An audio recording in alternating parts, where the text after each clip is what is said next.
Hi friends, படித்த துறையிலேயே வேலை கிடைக்கணுமா? ID செக்டார்லேருந்து hospital வரை வேலை செய்யணுமா?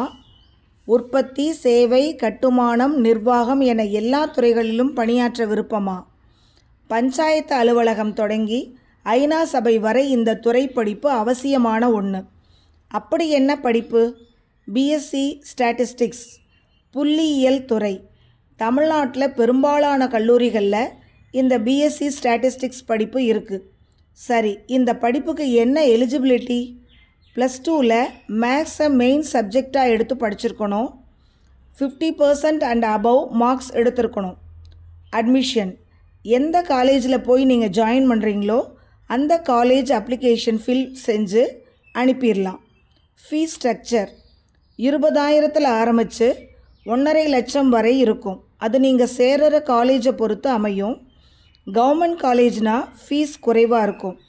இது 3 இயர்ஸ் கோர்ஸ் எப்படி இருக்கும்? ஈஸியாக இருக்குமா? மேத்ஸ் பிடிக்கிற எல்லாருக்கும் இந்த கோர்ஸை ரொம்ப பிடிக்கும். பிஎஸ்சி ஸ்டாட்டிஸ்டிக்ஸுக்கு நல்ல ஸ்கோப் இருக்குது. இந்தியாவின் தலைசிறந்த ஸ்டாட்டிஸ்டிக்கல் இன்ஸ்டிடியூட்டில் படிக்கணும்னு நினைக்கிறீங்களா?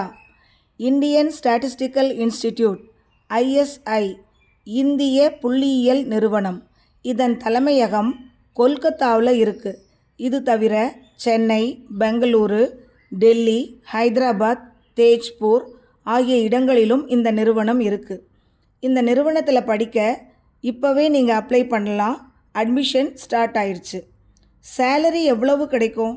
ஸ்டார்டிங்கில் 10,000லேருந்து 1 lakh வரை கிடைக்கும். ஸ்டாட்டிஸ்டிக்கல் துறையில் ஆராய்ச்சி வரை படிக்க வாய்ப்பு இருக்குது. 10-20 ஆண்டுகளுக்கு ஸ்டாட்டிஸ்டிக்ஸ் படித்தவங்களுக்கு மிகச்சிறந்த வேலைவாய்ப்பு இருக்க போகுது. எதிர்காலத்தில் புள்ளியியல் துறை வல்லுநர்களாக நீங்கள் மாற ஆல் தி பெஸ்ட். தேங்க்யூ.